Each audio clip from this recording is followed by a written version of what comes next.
오늘은 요한계시록 5장 보좌에 앉으신 이와 어린 양에게라는 제목으로 말씀을 함께 나누도록 하겠습니다. 사도 요한은 지금까지 그 누구도 세밀하게 묘사하지 않았던 하나님의 모습을 편지로 기록을 합니다.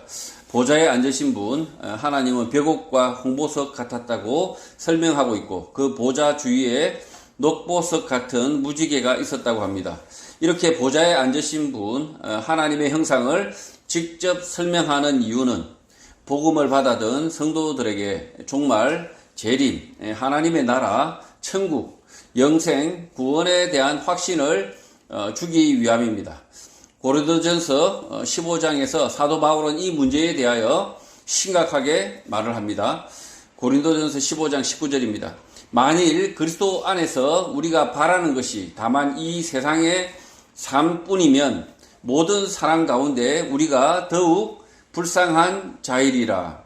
사도 바울의 이 문제에 대한 답을 사도 요한이 편지로 한 것입니다.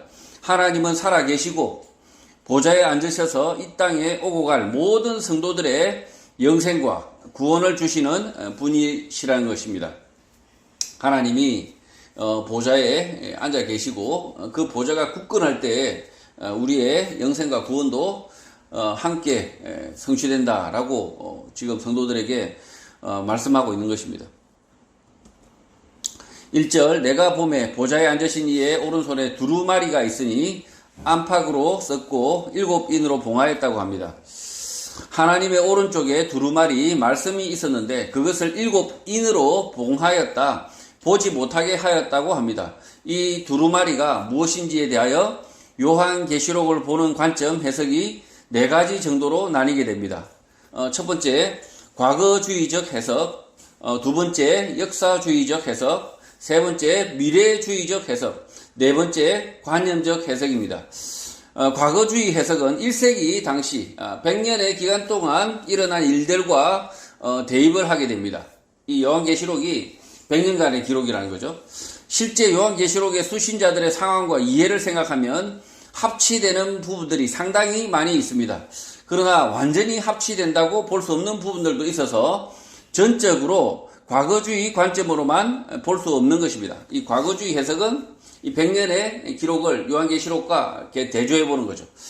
두 번째, 역사주의적 해석 관점은 요한계시록이 창세기부터 현재까지의 역사를 담고 있다고 보는 것입니다. 실제 요한계시록은 하나님의 나라, 천국, 구원, 종말을 설명하기 위하여 넓은 시각, 넓은 관점을 보여주기 때문에 그렇게 이해되는 부분이 상당히 있는 것입니다. 이 창세기부터 끝까지 세상의 시작과 끝까지 모두를 담고 있다. 이렇게 보고 있는 거죠. 이게 역사주의적 해석 관점입니다. 세 번째, 미래주의적 해석 관점이 있는데 가장 문제적 해석 방법, 이단이 속출하는 관점으로 알려져 있습니다. 미래주의적 해석이 무조건 다 이단이다 이렇게 말씀드리는 것이 아니라 이 미래주의적 해석 관점이 굉장히 예민하고 문제적이다, 문제적으로 해석하는 사람들이 있다는 거죠. 그러나 요한계시록이 설명하고자 하는 것은 하나님의 나라, 천국, 구원, 종말의 확실성이라서 과거나 현재보다 미래적 관점으로 보이는 것이 당연합니다. 그러다 보니 요한계시록을 미래를 예언한 예언서, 미래 사회를 미리 알 수 있는 예측서라고 오해를 하고 있고 온갖 현재 지명과 현대국가 사건 사고에 요한계시록을 대입하는 어처구니 없는 일이 일어나는 것입니다. 아주 문자적으로 요한계시록을 막 대조를 합니다. 하나님의 나라, 천국, 구원, 영생이 사람의 시간 개념에서는 미래이겠으나 예수님은 늘 하나님의 나라는 현재였다는 사실을 이해하면 이 미래주의적 해석 관점은 매우 주의를 해야 하는 것입니다. 교회에서 신약 성경 마지막 책인 요한계시록을 묵시나 예언이 아니라 계시로 정한 이유를 알아야 하는 것입니다. 이 묵시록도 아니고요, 예언서도 아니고요, 계시라고 이미 드러내셨다라고 이렇게 요한계시록이라고 이렇게 우리는 인정하고 있는 거죠. 네 번째, 관념적 해석 관점입니다. 요한계시록의 모든 것이 실제가 아니라 관념, 상징, 이미지로 해석하는 관점인데 실제 요한계시록의 상당한 부분이 이런 관점에서 기록되어 있기도 합니다. 숫자 7, 24장로, 666, 14만 4천, 1000년, 만년 이런 숫자들이 이런 관점에 부합하는 것입니다. 7 봉인을 한 이 두루마리가 무엇이냐라는 것에 대하여 4가지 관점 중에서 하나를 선택하여 설명할 수 있습니다. 그러나 말씀의 문맥, 전개를 보면 하나의 관점으로 설명하는 것으로 보이기도 하지만 두세 개가 겹쳐서 설명하기도 합니다. 그래서 요한계시록의 말씀을 볼 때 눈을 크게 뜨고 편견 없이 말씀을 보아야 하는 것입니다. 지금 7 봉인을 한 이 두루마리가 무엇이냐라는 이런 의문이 생겼을 때 관점이 적어도 한 4가지 정도, 그 이상도 있지만 그 4가지 정도로 생각할 때 이 관점이 어느 하나가 맞다는 것이 아니라 실제로는 여러 개가 복합이 되어 있다는 거죠. 요한계시록 5장에서 7 봉인을 한 이 두루마리는 봉인을 하나씩 떼는 6장에서는 다르게 보일 수 있으나 예수님의 초림과 말씀, 복음으로 이해할 수 있습니다. 7 봉인을 한 이 두루마기가 어떤 상징인데 예수님의 초림, 예수님의 말씀, 예수님의 복음으로 이해할 수 있다는 거죠. 이 5장에서는 이 두루마리는 구약시대까지 예수님의 초림 전까지는 봉인이 되어 있었으나 예수님께서 언제 오시는지 아무도 몰랐죠. 봉인이 되어 있었으나 다윗의 뿌리가 차례로 봉인을 해제하고 구원 얻는 사람들이 생겨나는 것으로 묘사를 합니다. 결국 하나님의 오른쪽에 있는 이 두루마리는 지금까지 보지 못한 것이 아니라 구약에서 예언한 메시아의 말씀, 구원의 말씀들인데 예수 그리스도의 오심을 통하여 들었던 말씀, 우리에게는 익숙한 것일 수 있습니다. 그러나 이 익숙한 말씀들이 두루마리에 봉인되어 있었다가 해제되는 것으로 묘사하여 낯설게 느껴지게 한 것입니다. 예수님의 말씀을 낯설게 하여서 그 말씀의 귀함, 소중함을 다시 환기시키는 효과가 있는 것입니다. 이 봉인된 이 두루마리, 7인으로 봉인된 이 두루마리가 실제로는 예수님의 말씀 가르치심, 예수님 오심, 이런 사건들이 결국 이 두루마리의 계시의 내용이라는 거죠. 그래서 우리가 이미 알고 있습니다. 알고 있는데 이 두루마리, 7 봉인된 이 두루마리로 표현을 하니까 우리가 낯설게 느껴지고 전혀 다른 물건으로 느껴지고 있지만 그러나 실제로는 잘 생각해보면 이 5장에서의 말씀을 함께 읽어보면 결국은 예수 그리스도의 말씀과 예수 그리스도의 오심이라는 거죠. 2절 또 봄에 힘있는 천사가 큰 음성으로 외치기를 누가 그 두루마리를 펴며 그 인을 떼기에 합당하냐고 합니다. 그 인을 떼고 두루마리를 펴기에 합당한 사람이 누구냐라고 큰 음성으로 묻는 천사가 있습니다. 1세기 당시 복음을 듣고 예수를 믿었던 성도들에게는 당연한 질문이어서 예수 그리스도라고 답을 할 것입니다. 그러나 큰 음성으로 외치는 이유는 예수 그리스도를 하나님의 아들로 받들지 않는 많은 유대인들이 있어서 그들에게 묻는 것 같습니다. 이렇게 천사가 그 두루마리는 펴고요, 그 인을 떼기에 합당하냐, 누가 합당하냐라고 큰 소리로 묻는 이유는 답은 알고 있어요. 답은 알고 있습니다. 예수 그리스도다. 그러나 많은 유대인들은 지금도 100년이 가까이 지나가고 있는 지금 상황도 지금 AD 한 90년 무렵이잖아요. 지금도 그들은 예수가 아니다, 하나님의 아들이 아니다 라고 배척하고 있기 때문에 천사들이 크게 외치는 이런 이미지로 이렇게 표현하고 있다는 거죠. 3절 하늘 위에나 땅 위에나 땅 아래에 능히 그 두루마리를 펴거나 보거나 할 자가 없다고 합니다. 하늘 위, 땅 아래에 없다고 하면 결국 하나님 한 분밖에 남지 않습니다. 천사도 사람도 아닌 예수 그리스도 한 분밖에 남지 않습니다. 두루마리의 소유주, 저자, 봉인한 분이 만약 하나님이라면 그 두루마리를 펴거나 볼 이유가 없고 결국 그 두루마리를 펼 분은 예수 그리스도밖에 없는 것입니다. 하나님이 계획하시고 예수 그리스도께서 실행하시는 그런 모습으로 보인다는 거죠. 4절 그 두루마리를 펴거나 보거나 하기에 합당한 자가 보이지 아니하기로 내가 크게 울었다고 합니다. 유대인들은 아브라함의 약속 이후 국난에 처했을 때, 어려움에 처했을 때 메시아의 오심을 대망하며 견뎌낸 민족입니다. 두루마리를 펼 자가 없음으로 인하여 크게 울었다는 사도 요한의 표현은 메시아 오심을 기다리는 이스라엘 백성의 심정을 담은 것입니다. 크게 울었다. 메시아 오심을 대망하고 있다는 거죠. 5절 장로 중에 한 사람이 내게 말하되 울지 말라. 유대 지파의 사자 다윗의 뿌리가 이겼으니 그 두루마리와 그 7인을 떼신다고 합니다. 장로 중에 한 사람은 이사야 선지자일 수 있습니다. 이사야 9장 6절과 11장 10절, 22장 22절에 다윗의 뿌리를 통하여 천국 문을 여신다.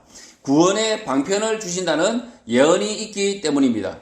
이사야 9장 6절입니다. 이는 한 아기가 우리에게 낳고 한 아들을 우리에게 주신 바 되었는데 그의 어깨에는 정사를 메었고 그의 이름은 기묘자라 모사라 전능하신 하나님이라 영존하시는 아버지라 평강의 왕이라 할 것임이라. 이사야 11장 10절입니다. 그날에 이사야의 뿌리에서 한 싹이 나서 만민의 기치로 설 것이요 열방이 그에게로 돌아오리니 그가 거한 곳이 영화로우리라. 이사야 22장 22절입니다. 내가 또 다윗의 집의 열쇠를 그의 어깨에 두리니 그가 열면 닫을 자가 없겠고 닫으면 열 자가 없으리라. 예수 그리스도는 7인을 떼시고 두루마리를 여셔서 천국 복음을 전하셨는데 이 익숙한 장면이 오랜 시간이 지나서 낯설게 느껴지는 것입니다. 6절 내가 또 보니 보좌와 내 생물과 장로들 사이에 한 어린 양이 서 있는데 일찍이 죽임을 당한 것 같더라. 그에게 7뿔과 7눈이 있으니 이 눈들은 온 땅에 보내심을 받은 하나님의 7영이라고 합니다. 사도 요한은 과거 예수님의 제자로 함께 먹고 잘 그때 전혀 깨닫지 못했던 것을 지금 깨닫고 있는 것입니다. 하나님의 보좌와 내 생물, 장로들 사이에 어린 양이 서 계셨는데 일찍이 죽임을 당한 예수 그리스도입니다. 그에게 7뿔이 있다고 하는데 키우는 대부분의 양은 암수 모두 뿔이 없고 양 가운데 특별한 품종만 뿔이 있는데 대부분 뿔이 2개이고 그 가운데서도 희귀한 돌연변이만 4개입니다. 7개의 뿔을 가진 양은 이 땅에서 없는 것입니다. 그러니 7뿔을 가진 어린 양은 사도 요한이 지금 보고 있는 양 예수 그리스도밖에 없는 것입니다. 뿔은 왕의 권위, 통치를 상징합니다. 신라 금관도 사슴의 뿔을 형상화한 것으로 임금, 왕의 유일성, 권위, 통치를 드러낸 것입니다. 또 7눈은 온 땅에 보내심을 받은 하나님의 7영, 땅 위의 모든 교회를 살피는 눈을 상징한 것입니다. 이 뿔이 7뿔, 7눈 이렇게 설명을 하고 있는데 지금 예전이나 오랜 세월간 볼 때 이 뿔이 왕의 통치 권위를 상징하는 그래서 왕관을 쓰지 않습니까? 뭔가 다른 일반 사람과 다른 그런 모습을 보여주고 있습니다. 7절 그 어린 양이 나와서 보좌에 앉으신 이의 오른손에서 두루마리를 취하셨다고 합니다. 예수 그리스도께서 이 땅에 오셔서 천국 복음을 전하시기 시작하는 그 장면을 사도 요한은 전혀 다르게 보여주고 있는 것입니다. 마태복음 4장에서 이렇게 설명을 합니다. 마태복음 4장 17절입니다. 이때부터 예수께서 비로소 전파하여 이르시되 회개하라 천국이 가까이 왔느니라 하시더라. 예수님은 광야에서 마귀에게 시험을 받으시고 난 이후 세례 요한의 잡히심을 듣고 갈릴리로 가셨다가 가버나움에서 천국 복음을 전하셨는데 사도 요한은 이 장면을 하나님의 오른손에 있는 두루마리를 취한 것으로 표현하는 것입니다. 8절 그 두루마리를 취하심에 내 생물과 24장로들이 그 어린 양 앞에 엎드려 각각 금은고와 향이 가득한 금 대접을 가졌으니 이 향은 성도의 기도들이라고 합니다. 제사장들과 바리새인들, 유대인들은 예수님께서 천국 복음을 전할 때 전혀 순응하지 않았으나 하늘에서는 그 두루마리를 취하자 네 생물과 24장로들이 그 어린 양 앞에 엎드리는 것입니다. 또 엎드리는 것뿐만 아니라 금은과 향이 가득한 금 대접을 가졌는데 이것은 성도들의 기도를 위한 것, 찬송을 위한 것이라고 합니다. 그래서 향이 가득한 금 대접에 향들은 성도의 찬송과 기도, 번제라는 것입니다. 찬송은 무엇입니까? 하나님의 하신 일, 하나님의 섭리에 대하여 감탄하는 것이 찬송입니다. 자기 기분에 도취되는 것, 노래 부르는 것이 아닙니다. 노래는 이 찬송과 노래가 다를 수 있다는 거죠. 찬송과 노래가 다를 수 있다. 자기 자랑을 하는 이 노래가 찬송이 될 수 없지 않습니까? 찬송은 하나님이 하신 일, 하나님의 섭리에 대해서 감탄하는 것이 찬송입니다. 그래서 아무거나 다 찬송이다라고 말할 수 없다는 거죠. 자, 그리고 이 노래 중에서는 하나님을 찬양하는 그것이 찬송이 있을 수 있으나 그러나 모든 노래가 찬송은 아니다. 그래서 우리가 찬송을 부를 때 주의해야 된다는 거죠. 기도는 무엇입니까? 하나님의 뜻이 속히 성취되길 몸과 마음을 다하는 것이 기도입니다. 불가에서 말하는 영불이 기도가 아니고 무변장수, 소원 성취, 지역과 입시, 결혼의 소원이 기도가 아닌 것입니다. 따라서 성도의 찬송과 기도는 분명하게 구분되어야 하는 것입니다. 한국교회 기도가 마치 업적주의, 그 다음에 지극히 정성을 다하면, 마치 이렇게 지극정성 다하면, 마치 불공 아니면 무당 이런 무교에서 가르치는 신원 이런 거죠. 자, 그래서 이 기도를 마치 그걸로 알고 기도 하루에 몇 시간 했습니까? 40일 저는 기도했습니다. 저는 100일 기도했습니다. 밤낮으로 기도합니다. 주님께서 그렇게 가르친 적이 없습니다. 밤낮으로 이렇게 연불하라고 이렇게 가르치신 적이 없어요. 그런데도 불구하고 자신의 영성을 돋보이게 하기 위해서 기도하십시오 이러면서 기도하십니까 이러면서 도전을 합니다. 하루에 10시간 기도합니다. 저는 이렇게 이야기하는데 결국은 기도에 대한 의미를 오해해서 그런 거죠. 기도는 일하는 것이 하나님의 뜻을 따라서 열심히 일하는 것이 기도입니다. 그리고 하나님의 뜻을 성취하기 위해서 하는 모든 일들이 사실은 기도입니다. 일은 하지 않고 연불만 외우고 있다. 산속에 들어가서 연불만 하고 있다. 그렇게 가르치신 적이 없습니다. 그건 기도가 아니고 연불이죠. 연불. 나미아비타불, 공연불이라고 해요. 공연불. 그렇게 공연불을 하시는 분들이 굉장히 많습니다. 교회가 기도에 대해서 잘못 가르치기 때문에. 기도가 마치 속세를 떠나서 자신을 거룩하게 만드는 어떤 이 장치, 도구, 마치 기도를 하면 자신이 거룩해지는 척 이렇게 하는데 전혀 아니라는 거죠. 기도를 1시간 하면 덜 거룩하고 한 10시간 하면 아주 거룩해집니까? 기도를 막 10시간씩 하면 하나님의 뜻이 모두 다 알게 될까요? 아닙니다. 우리의 삶을 말씀대로 살아서 하나님의 뜻을 알게 되는 거죠. 하나님의 뜻을 쫓아서 내가 그 일을 함으로써 그 일을 통해서 시행착오를 함으로써 하나님의 뜻을 알게 되는 거죠. 시행착오 없이 알게 됩니까? 성경에 많은 성도들이 사실은 다 시행착오를 합니다. 시행착오. 심지어 모세도 젊은 날에 그 모세도 아주 심한 시행착오를 하게 되죠. 사람을 죽이기까지 시행착오를 합니다. 그런 모세가 기도의 사람이 아닙니까? 이 주먹질을 했던 그 모세가 기도의 사람이 아니면 누가 기도의 사람입니까? 그래서 이 찬송과 기도, 이 두 문제를 한국교회가 아주 잘못 가르치니까, 아주 몹쓸 기도로 가르치니까.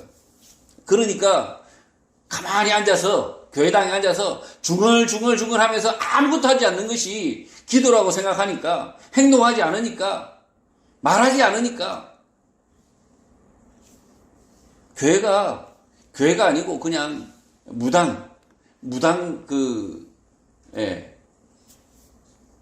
무당의 집이 돼버리는 거죠.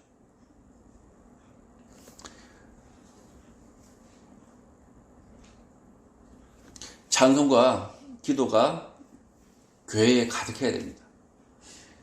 이 찬송이 가득해 하려면 일을 해야 됩니다. 하나님의 일을 해서 그 일이 성취되는 것을 통해서 찬송이 생겨나는 거고요. 터져 나오는 거고요. 기도를 해야 되는데, 기도는 또 뭡니까?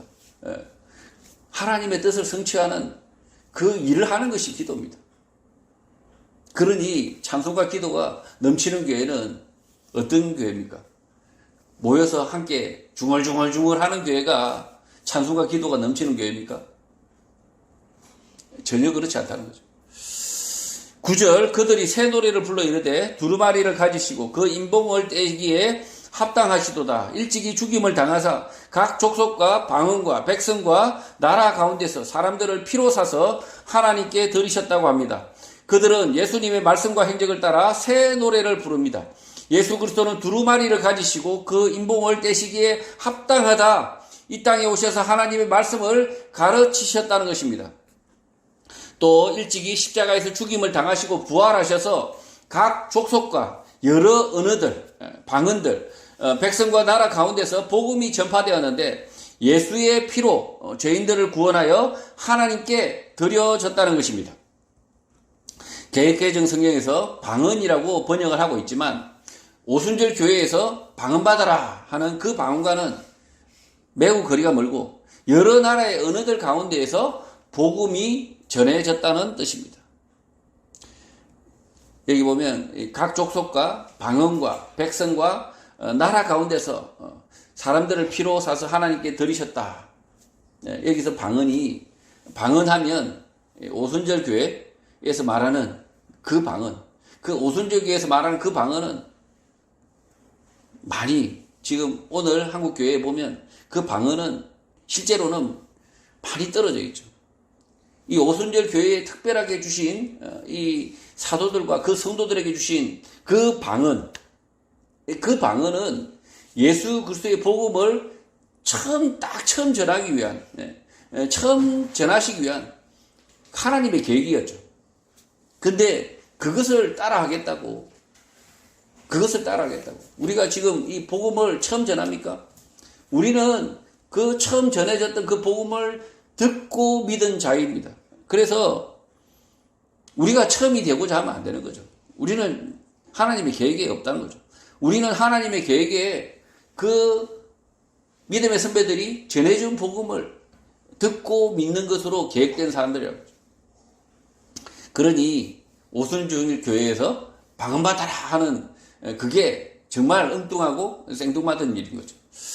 10절, 그들로 우리 하나님 앞에서 나라와 제사장들을 삼으셨으니 그들이 땅에서 왕노릇한다고 합니다. 예수 그리스도의 말씀을 듣고 믿는 우리들을 하나님 앞에서 나라와 제사장을 삼으셨는데 그들이 땅에서 왕노릇을 한다는 것입니다. 예수 믿는 성도들이 이 땅 위에서 왕노릇 할 수 있는 이유는 하나님의 뜻, 하나님의 나라와 법과 원칙, 통치를 알고 있고 그의 뜻대로 살고 있기 때문입니다.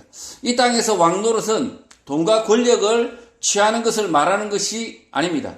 예수님이 말씀하신 왕은 모든 사람, 국민들을 돌보는 왕입니다. 억울하게 갇힌 사람을 풀어주고 범죄한 사람을 옥에 가두는 일을 하는 것입니다.